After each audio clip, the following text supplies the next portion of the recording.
Priam said, Achilles, remember your own father, who's as old as me, on the painful threshold of old age. It may well be that those who live around him are harassing him and no one's there to save him from ruin and destruction. But when he hears you're still alive, his heart feels joy, for every day he hopes he'll see his dear son come back home from Troy. But I'm completely doomed to misery, for I fathered the best sons in spacious Troy. Yet I say not now one of them remains. I had 50 when Achaea's sons arrived, 19 born from the same mother's womb. Other the women or Pallas bore me. Angry Ares drained the life from most of them, but I had one left, guardian of our city, protector of its people. You've just killed him, as he was fighting for his native country. I mean Hector. For his sake I've come here, for Achaea's ships, to win him back from you, and I've brought a ransom beyond counting. So Achilles, show deference to the gods and pity for myself, remembering your own father. Of the 2 old men, I'm more pitiful because I have endured with no living mortal on this earth has borne. I've lived up to my own lips and kissed the hands of the man who killed my son. Priam finished. His words roused in Achilles a desire to weep for his own father. Taking Priam's hands, he gently moved him back. So the 2 men were there, both remembered warriors who'd been slaughtered. Priam, lying at Achilles' feet, wept aloud for man killing Hector, and Achilles also wept for his own father, and once more for Patroclus. The sound of their lamenting filled the house. When godlike Achilles had had enough of weeping, when the need to mourn had left his heart and limbs, he stood up quickly from his seat. Then with his hand helped the old man to his feet, feeling pity for that gray head and beard. Then Achilles spoke, his words had wings. You unhappy man, your hearts had to endure so many evils. How can you dare come to Achaea's ships and come alone to rest your eyes on me when I've killed so many noble sons of yours? You must have a heart of iron. But now come again, sit on this chair. Though we're both feeling pain, we'll let our grief lie quiet on our hearts. Then from the polished wagon they brought in that priceless ransom for Hector's head, leaving there 2 cloaks and a thickly woven tunic, so Achilles could wrap up the corpse before he gave it back for Priam to take home. Achilles then cried out, ordering his servant women to wash the body and then anoint it after moving it away, so Priam wouldn't see his son, then heart-stricken, be unable to contain his anger at the sight. Achilles' own spirit might then get aroused. He could kill Priam, disobeying Zeus's orders. Servants washed the corpse, anointed it with oil, and put a lovely cloak and tunic on it. Achilles himself lifted it and placed it on a bier. Then together, he and his companions set it on a polished wagons. Then he spoke to Priam, Old man, your son has been given back just as you requested.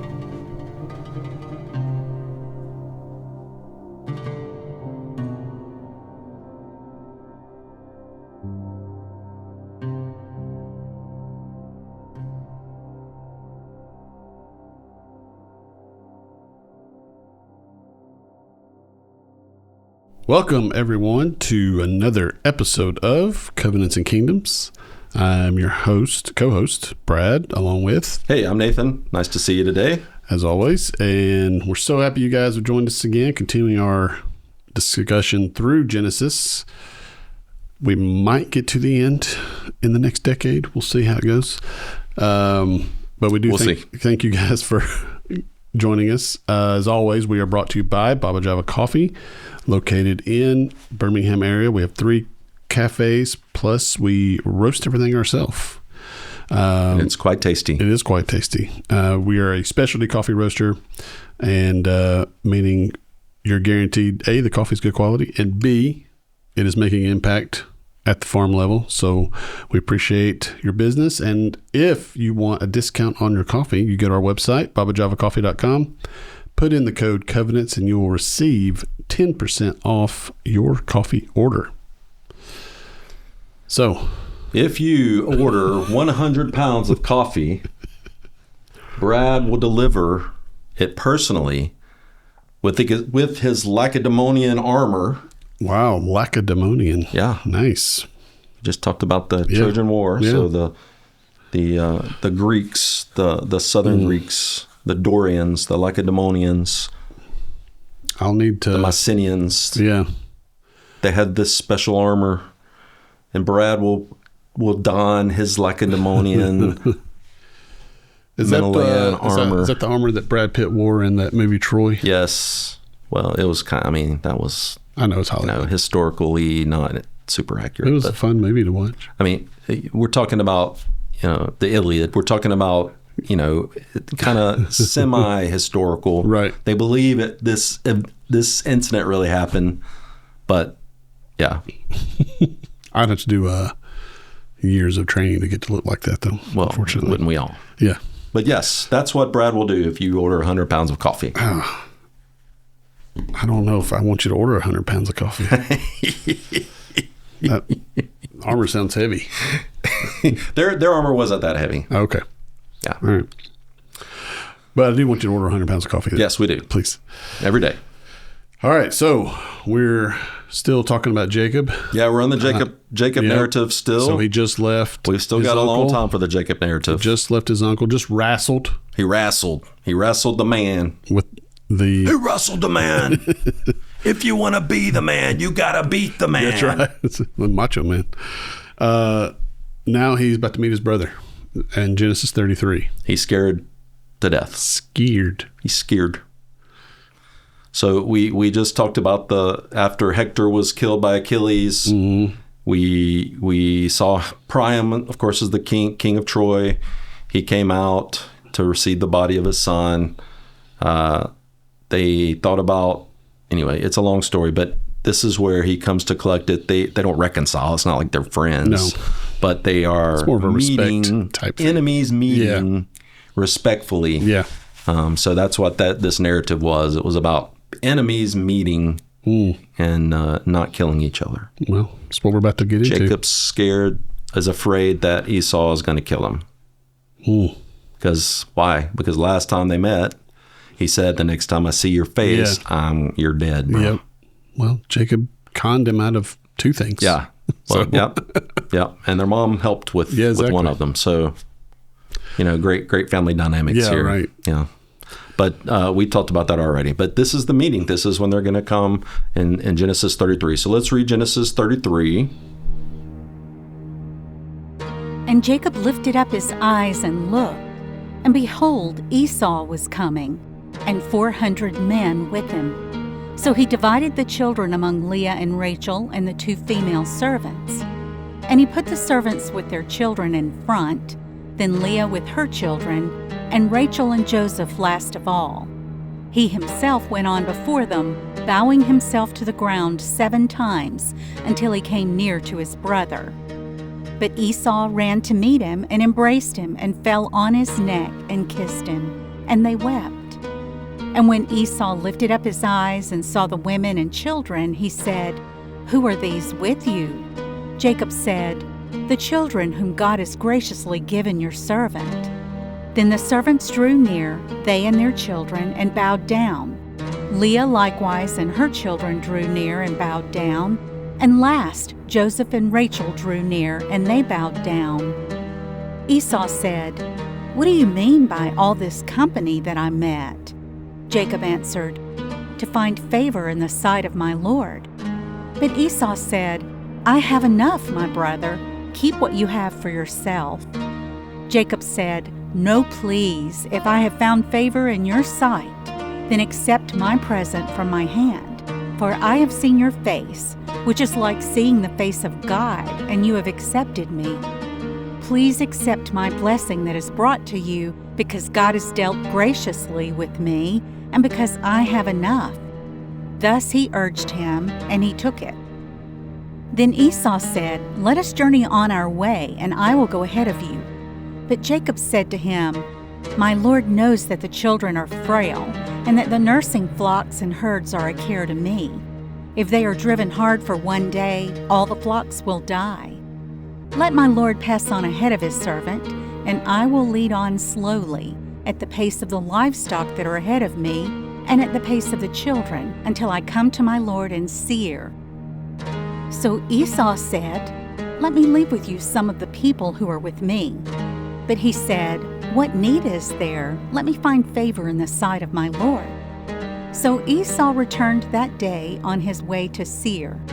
But Jacob journeyed to Succoth, and built himself a house and made booths for his livestock. Therefore, the name of the place is called Sukkot. And Jacob came safely to the city of Shechem, which is in the land of Canaan, on his way from Paddan Aram, and he camped before the city. And from the sons of Hamor, Shechem's father, he bought for 100 pieces of money the piece of land on which he had pitched his tent. There he erected an altar and called it El Elohe Israel.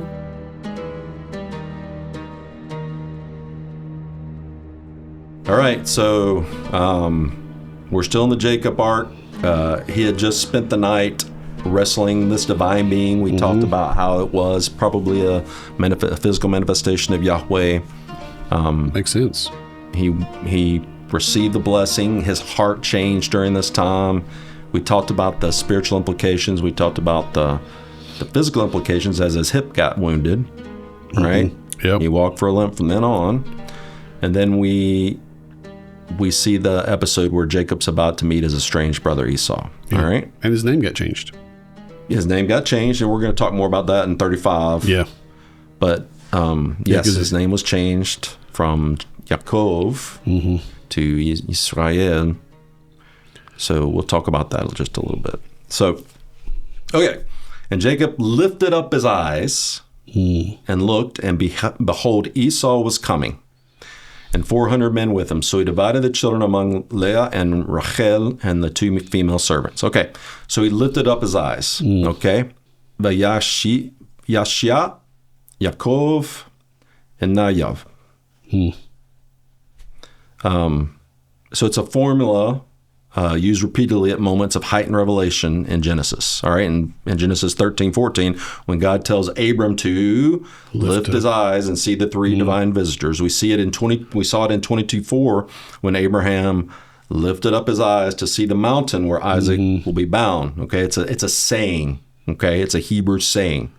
Okay? It's not literally telling them to look up. It's not saying. It's just not saying look. It's like it's a way of saying this is a really important thing that you got to pay attention and see everything that's going on. Okay. Each time the act of lifting one's eyes signals a moment when the visible and the invisible world intersect. So this spiritual thing happening. Jacob's about to see something that will kind of change everything. Okay. So the 400 men, that's significant. Okay. Why? In the A&E, in the ancient Near East, this is the size of a raiding party or a military retinue. Okay, so the same number appears in 1 Samuel 22:2 when David commands 400 men in the wilderness. Jacob's fear is entirely rational. All right, so he sees Esau coming, or his advance party, his spies, his guys going ahead of him, see that there's 400 guys, and that looks like a military campaign. Yeah. All right, and he sees Esau armed with 400 military guys. Then he thinks it's going to be a battle. Makes sense. I was already scared. Yeah. Now I'm really scared. Yeah, because he's got his family with him too. So then we see the arranging of the family. So in verse 1-2, Jacob puts the female servants and the children first. Which is weird. So it doesn't make a whole lot of sense to us. You got a military raiding party coming at you, a guy who hates you and said he's going to kill you. So women and children first. Yeah, it doesn't make sense to us. Yep. But it's logical, because what he's doing is kind of softening the blow. I mean, he knows Esau's not going to kill all them. Yeah, right. Okay. If it was an enemy, yes, they would, maybe. But it's his brother. It's his brother, so his brother's not going to kill his weak relatives. Yeah, he'll kill Jacob, maybe. Yeah. And Jacob's guys, they'll fight. Yeah. But he's probably not going to kill. So Jacob is being logical here. It's not the Seinfeld episode where George knocks everybody out, knocks the old woman with a walker out of the way when the fire starts. It's an intentional way of softening the blow for himself. Okay. Yeah. And maybe softening Esau's hearts, where he sees that, hey, he's a real guy. This is a weird analogy. Okay. If you've ever been been through training for if you get captured Yes. by terrorists or an I've been enemy or through whatever. such training. One of the things you're supposed to do is you're supposed to make yourself look more human. Humanize. Yeah. You Exactly. humanize yourself Yep. so that they might, see you as a human, not just a thing, an object. Commodity to be traded. Yeah. Right.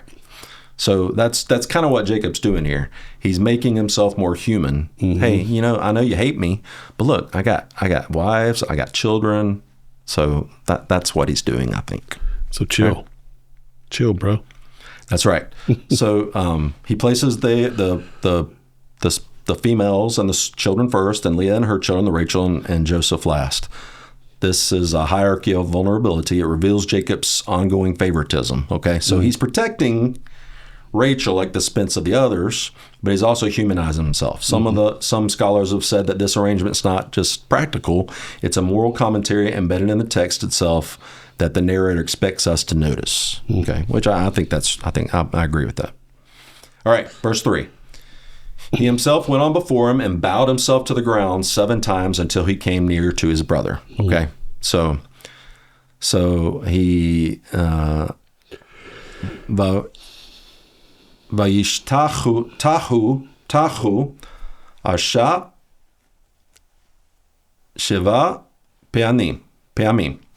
It's deeply embedded in ancient Near Eastern diplomatic and court protocol. So he goes and bows himself 7 times. Okay, so there's a famous archaeological discovery called the Amarna letters from the 14th century BC, kind of late Bronze Age A&E world. That these patriarchal narratives are from. It contains exactly this formula. I bow 7 times and 7 times on the belly and on the back. So some scholars, again, have drawn attention to this parallel between Jacob. This is kind of A&E Bronze Age protocol. To go and bow yourself 7 times is a ritual submission to someone you want them to think that they're superior. Okay. Gotcha. So this verb shacha, it's the same verb used for prostration before the divine. Jacob's treating Esau as a great king or god. All right, so this is ancient Near Eastern protocol for showing humility before either a god or a king. Okay? Gotcha. So the Amarna letters use this exact phrase, 7 and 7 times. It's a diplomatic formula, so it's not a coincidence. The author's deliberately signaling that Jacob's enacting a covenant reentry ritual, okay, before a god, a divinity, or a king, or a great superior. All right? Gotcha. Verse 4. But Esau, this is it. This is the moment of truth. What's going to happen? Yep. Okay. Jacob goes before all his people. He bows himself 7 times ritually, and then Esau runs at him. Mm-hmm. What is Jacob thinking at that moment? Well, it doesn't say that Esau ran at him with a weapon, so which means Jacob could be like, I don't know. But he's armed. I mean, he's going to be armed. He's got 400 guys with him. He's going to be armed. Right. That doesn't mean he's got a spear or a sword My guess out. he's probably a little scared. I would be. Yeah. So he runs at him, and he embraces him and falls on his neck and kisses him. Mm-hmm. And he wept. And they wept. Okay? Oh, so sweet. lots and lots and lots of discussion on this. Okay? We're not going to, I mean, there's rabbinical sources, there's scholarly sources, there's academic sources, there's theological sources. I mean, this is a verse that's talked about a lot. All right? So lots of discussion among critical and rabbinic scholars. In the traditional Hebrew Masoretic text, and it's a little bit controversial. So in the Masoretic text, the Veyishekehu, and he kissed him, has this unusual feature. It's marked with these dots above each other called nekidot. Okay? In the Masoretic tradition, these superlinear dots are only found in 11 places in the Torah. What it means is scribal uncertainty, whether something theologically significant is at stake here. So some rabbinic scholars, including Rashi, would say that this is not this kiss is not genuine. Okay, so some of them would say that Esau came to harm in some way, like bite, not bless, or something like that. So in the Bereshit Rabbah, they also debate whether the kiss was authentic. All right, so is it genuine, authentic, or not? Well, we don't know, but in the Masoretic text and in the rabbinical stuff, we see that there's uncertainty about this act.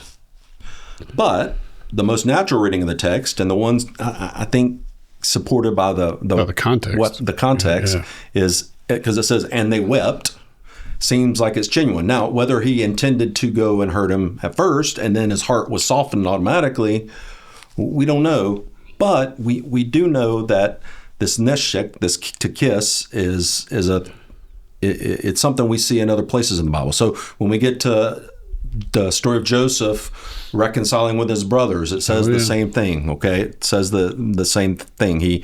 He weeps and kisses all his brothers. In 2 Samuel 14, when David reconciles with Absalom, he kisses Absalom after this estrangement. Okay, so I think we can see that this signals that the kiss and the tears are real. All right. It's not like, it's not disingenuous. Yeah. Michael Heiser, who we quote a lot in the Unseen Realm, says the same God who wrestled with Jacob at Peniel, who wounded him and renamed him, is the same God who softened Esau's heart. Jacob himself acknowledges this. So in verse 10, we're going to read verse 10. Jacob says, "No, please, if I have found favor in your sight, then accept this present from my hand. For I've seen your face, which is like seeing the face of God, and you have accepted me." Okay? So God, remember, he named the place Peniel when he was at the Jabbok, right? Because he saw the face of God, right? Yeah. So in this verse, in verse 10, it says, so your face is like the Pnei Elohim, the face of God. So it's a deliberate echo of that Peniel narrative that we talked about in Genesis 32:30, okay, where Jacob renames the place Peniel. Okay, I've seen God face to face, and yet my life has been delivered. So it's the same type thing. He's saying this same thing happened again. I've seen God face to face, and yet my life is delivered. So he's saying seeing the face of God, just like he did in Genesis 32. All right. So the repetition of this face motif across these chapters is not accidental. The author's drawing a structural and theological parallel. The face of the divine being at Peniel and the face of the gracious brother at the reunion both carry the same quality of undeserving acceptance. Jacob has survived with his life in both. In both cases, he expected death, but he received life. Well, and that's lending more proof that the kiss was genuine. I mean, that their embrace was genuine, not. That's right. Yeah. So we, and again, it's that same theme that we see over and over again with Yahweh. Yeah. It's about Machaye. Okay. It's life out of death. It's creation out of chaos. Okay. We say this all the time, and we're going to keep saying it because it's a recurring theme. Jesus said that the thief comes to steal, kill, and destroy, but I have come that they may have life and have it abundantly. Machaye, okay? Life, the life giver. Yeah. Right? Correct. So we've talked about Malach Yahweh, the angel of the Lord, is directly relevant here. So Heiser argues, drawing on the identical name theology, the Hashem, the name. We've talked about name theology and the logic of the divine embodiment, the physical manifestation of Yahweh. That figure that Jacob wrestled in the previous chapter was not an angel, but he was a fully divine person. It was the second Yahweh, the visible physical manifestation of the God of Israel. This reading transforms verse 33:10 from a compliment into a theological confession. It's like Jacob saying, "Looking at your face, Esau, I looked at the face of God himself, but should you have destroyed me, both should have destroyed me, but receive me and give me life instead." Okay? "You've accepted me" may also be, it's like the same root as finding favor. So the phrase "you have accepted me," okay? Ratza, the same verb used for God's acceptance of a sacrifice or a worshiper. Jacob is saying that Esau's welcome was an act of grace, okay, in human form. So we can also see it from Hosea 12:3-4, which explicitly references Jacob's wrestling. "In the womb, he took his brother by the heel, and in his manhood, he strove with God. He strove with the angel and prevailed," the angel Malach, He wept and sought his favor. Hosea's use of this Jacob tradition is a recurring textual thread that we'll talk about over and over again. Okay? All right. Verse 12 through 16. Let's read that. Let's read 12 through 14 first, and then we'll go on to 15 to 16. Then Esau said, "Let us journey on our way, and I will go ahead of you." But Jacob said to him, My Lord knows that the children are frail, and that the nursing flocks and herds are a care to me. If they are driven hard for one day, all the flocks will die. Let my Lord pass on ahead of his servant, and I will lead on slowly. And the pace of the livestock that are ahead of me, and at the pace of the children, until I come to my Lord in Seir. Remember, Seir is the capital of Edom. That's Esau's. That's where Esau established his capital. Okay. Gotcha. Jacob's refusal of Esau's escort is a diplomatically gracious and practically evasive. Yeah. He cites the frailty of the children. He still doesn't completely trust him, right? No. He cites the frailty of the children and the animals, which is plausible, right, and convenient. The fact that he never goes to Seir, which is, again, he's completely in Esau's territory at that time, confirms that this is not simply a logistical delay, but a deliberate parting. Okay, I love you. I'm glad we're reconciled, but I'm good. I'm good. Yeah, I'm not coming to your house. No. Jacob intends to settle in the land of Canaan. That was his intention anyway. I mean, that really was his intention. Okay, he's not being disingenuous here. So Esau is from Seir, Edom, right? And so the narrative is quietly charting the separation of their twin destinies. Okay, so it's going to separate Edom from Israel. That's what it's doing. Yep. Okay. So this separation narrative functions at multiple levels. Practically, it resolves the brotherly conflict. Okay, we're reconciled, we're good, but we're going to go our separate ways and live separately. All right, we ain't going to be BFFs. We're not going to live in harmony under one roof. We're good, but we ain't going to be best friends. All right. Theologically, it reasserts the divine election. Okay, over and over again, we see that Jacob is the one that was chosen, right? Isaac's blessing designated Canaan in the covenant line, the land. Again, it's the covenant, the three-pronged covenant. The covenant was established to Isaac, and then it wasn't established to Esau. It was established to Jacob, right? So Israel, right? So he had to settle in Canaan in order for to fulfill the land part of the covenant. Jacob must settle in the land, not follow Esau to outside the covenantal land. Okay, canonically, Edom, Esau, and Israel will remain in tension constantly. Okay, compare Numbers 20:14 through 21, where Edom refuses Israel passage through its territory. We'll talk about that during the Exodus. All right, so the entire book of Obadiah, a prophetic indictment of Edom for its behavior towards his brother Jacob. The separation at Genesis 33 is the narrative seed of centuries of fraternal rivalry. Okay, even though they're reconciled, they're not best friends. No. And just like all brothers, even though they love each other, they're gonna fight. All right, there's gonna be some wrestling matches. Yep. All right. Okay. 17. Let's read 17 and 18. Jacob journeyed to Succoth and built himself a house and made booths for his livestock. Therefore, the name of the place is called Succoth. And Jacob came safely to the city of Shechem, which is in the land of Canaan, on his way from Paddan Aram, and he camped before the city. Okay. So we're going to see these names over and over again, these geographical names, okay? So Sukkot, okay, derived from the word for booths or shelters, okay? So, they're he's real creative in naming the place here, all right? I see I'm going to build some tents here, so I'm going to call it tent. I'm going to call it Tent City. Real creative there, Israel. Way to go, buddy.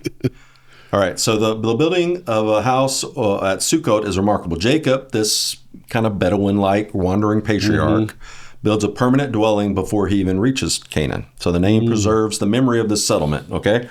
So second, and far more significant, Shechem, okay?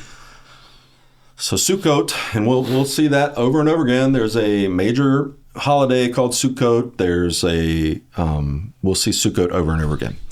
So let's talk about Shechem. Shechem's one of the most loaded geographical names in the entire Bible, okay? It sits in the central hill country between Mount Gerizim, and Mount Ebal, and the territory that will become Ephraim. Okay? Its significance reverberates through the entire Bible. We see it over and over again. All right, Genesis 12:6. Abram came to the oak of Moreh at Shechem. And here God first appeared to him in Canaan and promised the land. So this is the first covenant time. There. Yeah, this is where the covenant started there in Genesis 12, right? Correct. Genesis, and it led to the whole fulfillment of the covenant. Genesis 35, which we'll read in a couple chapters. Jacob will bury his foreign gods under the oak at Shechem. Probably maybe the same oak where Abram saw God. Mm-hmm. I bet that's what it is, okay? And a lot of people think it is, and we'll talk about that more in a couple weeks. Joshua 24, Joshua gathers all Israel at Shechem for the great covenant renewal ceremony. This is a very theologically important place, even from the very beginning. Judges 9, Abimelech, the son of Gideon, by a Shechemite concubine, seizes Shechem and establishes a false kingship, ultimately leading to catastrophe. All right, that's an interesting story. I can't wait till we get to Judges. Man, some of these stories are crazy. They are. Judges, they're just crazy. Sure. Definitely. So we'll get to that stuff, hopefully. 1 Kings 12, Rehoboam goes to Shechem for his coronation. The northern kingdom rebels there, and that's basically when the northern kingdom is established, okay, the apostate kingdom. Hosea 6:9, as robbers lie in wait for a man, so the priests band together. They murder on the way to Shechem. They commit villainy, okay? Shechem's the place where these covenant moments happen, okay? But it's also a place of rebellion against the covenant, okay? So it's the site of divine promises and human rebellion. So this dichotomy. Yeah. The reader here knows that the Bible immediately registers Jacob's arriving at Shechem. It's not like some minor detail, just, giving directions or something like that, okay? Turn, your Google Maps ladies on. Turn right at Shechem, and 100 feet at the oak of Mamre. Turn right at Shechem. It's not just a geographical place here. No. It's a place that's important for covenant and also for rebellion. Okay, so something's about to happen. All right. So the phrase translated safely in verse 18 is the Hebrew it's shalom. Oh, like shalom. Yeah. Or Salem. So it can mean safely, like a description of his arrival, or shalom, like the place. Okay. The ambiguity is probably intentional. Jacob arrives at Shechem, shalom, whole, complete, at peace, fulfilling his part of the covenant. Okay. A pointed contrast with how he left Canaan decades earlier, fleeing for his life, right? Yeah. Some ancient witnesses read this as a town name, right? Either way, the irony is seen. The shalom of verse 18 will be shattered by the violation of chapter 34. Oh, yeah. So we're going to get to 34, and it gets really interesting really fast. Okay. Yeah. Okay, verse 19 through 20. Let's read that. And from the sons of Hamor, Shechem's father, he bought for 100 pieces of money the piece of land on which he had pitched his tent. There he erected an altar and called it El Elohi Israel. Okay, so his purchase of the land in verse 19 is the second purchase in Genesis. Remember, Abraham purchased the cave of Machpelah in Genesis 23. Both purchases are legal, contractual, and public, which establishes Israelite title to the land, not through military conquest, but through commercial transactions. So we're going to see two ways in which they're able to acquire the land, through military conquest and then through actual legal contractual means. Gotcha. Okay. So John Walton, in his Ancient Near Eastern Thought and Old Testament, notes that such land purchases in the Bronze Age involved public ceremony at the city gate. They witnessed negotiations and permanent records. Jacob's purchase from the sons of Hamor has this same legal weight. So it's not just I go into the lawyer's office and sign a contract. It's a public ceremony. You swear by the God. That's when it's more like a covenantal type thing. Okay. Yeah. The way these ancient Near Eastern contracts were ratified. Okay. But notice the sellers. Bene Hamor Abe Shechem. The sons of Hamor, the father of Shechem. Okay. The men who sell Jacob the land are the father and kinsmen of the same Shechem, who we'll see in villain in chapter 34. Okay, so it's deliberately, this narrative is deliberately introducing us to this Hamor Shechem family. All right. Jacob establishes legal presence here. He signs contracts acquiring land from them, and this foreshadowing is built into the geography itself. Okay. He also names the altar something extraordinary. Yes. I mean, it's just amazing. El Elohei Yisrael. Okay. Literally, El, right, the God of Israel. El Elohei Yisrael. It's just beautiful. This is significant in many ways. First, it's the first time Jacob acts publicly as his renamed Israel. Okay, Yeah.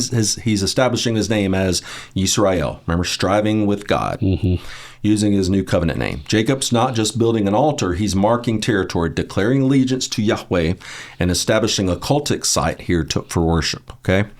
Second, this name engages the ancient Near Eastern religious landscape. Okay, so Heiser again has done extensive work on this El tradition. All right.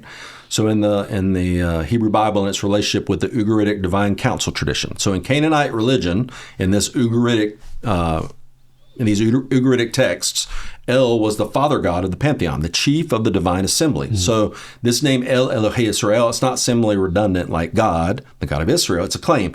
What he's saying is this El who governs the cosmos, this chief number one God, like it's like saying El Elyon.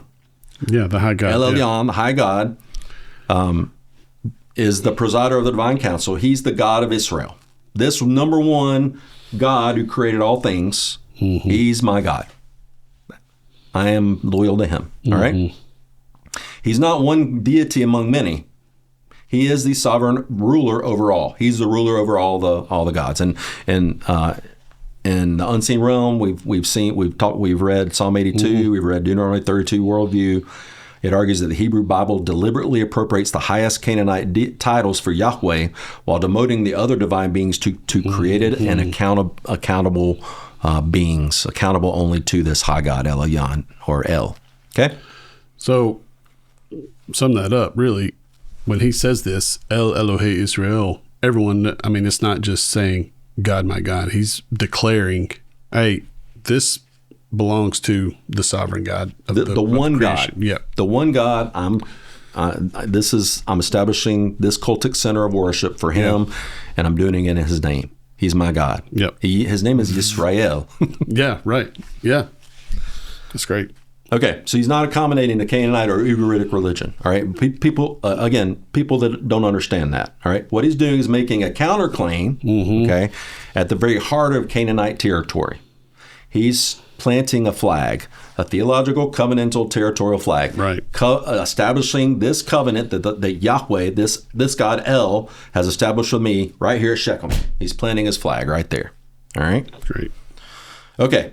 Genesis 33 and Hosea. We read that a little bit before, so let's go and talk about that a little bit more, how Hosea reads this Jacob tradition. So Hosea is the primary prophetic lens through which the northern kingdom, Israel, whose capital Samaria stood really close to Shechem, is evaluated. Hosea repeatedly invokes Jacob as the type figure of Israel, both as a model of striving and as an object of judgment. Okay, so in Hosea 12, we see...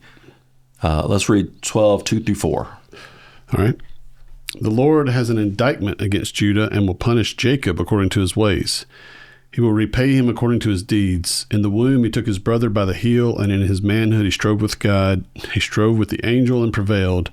He wept and sought his favor. He met God at Bethel, and there God spoke with us. Okay, so Hosea is using Jacob's biography. He's recounting a synopsis of Jacob's life, the wrestling, the weeping, the seeking of divine favor as both a critique and a model for the northern kingdom, right? So for Israel in general. The people who call themselves Israel, again, names meant a lot more back then. Yeah. The name of their country is striving with God, named after their patriarch Yaakov, right? They've forgotten how to wrestle with God. They've forgotten how to strive with God. They stopped seeking his face at Peniel. They have dissolved into the same Canaanite religious practices that Jacob was showing that he is not. He was establishing El Elyon, El Elohe Yisrael, this guy as our God, but then they've devolved into accepting the Canaanite religious practices. Okay, the very altar of El Elohe Israel Shechem, meant to be the declaration of exclusive covenantal loyalty, has become the symbol of a land where Baal and other gods and syncretism have triumphed. Okay, so that's what Hosea is saying there. Okay, so the connection between Genesis 33 Shechem and Hosea's Shechem in 6:9, the place of villainy and priestly violence, is part of Shechem's long shadow in this canonical narrative. Okay. So David Burnett uses shows that these Second Temple interpretations show how these later Jewish writers treated Shechem as a theological symbol, the place of attempted assimilation of syncretism, the place where purity was violated, the place that required either covenant renewal or judgment. This reading is entirely consistent with the canonical arc that we've seen. That's great. So that was Genesis 33. Brothers who somewhat reunited, but yeah, they reconciled, but Jacob still didn't trust him too much. No, so. they weren't BFFs. Well, what was happening? I mean, it's not. It's logistical because Jacob's fulfilling the covenant. Yeah, fulfilling the covenant that he's going to be established in Canaan, not going to Seir to to live off his brother. Right. His brother's rich. He's done well. But the Lord doesn't. That's not what the Lord has for him. He has something better for him. So he plants the flag at Shechem, El Elohe Yisrael. So do what the Lord has called you to do, and don't go to the left or the right. Yeah, that's what we need to remember from that. Thank you, Nathan, and thank you guys for joining us. And we'll see you next time on Covenants and Kingdoms. Bye, guys.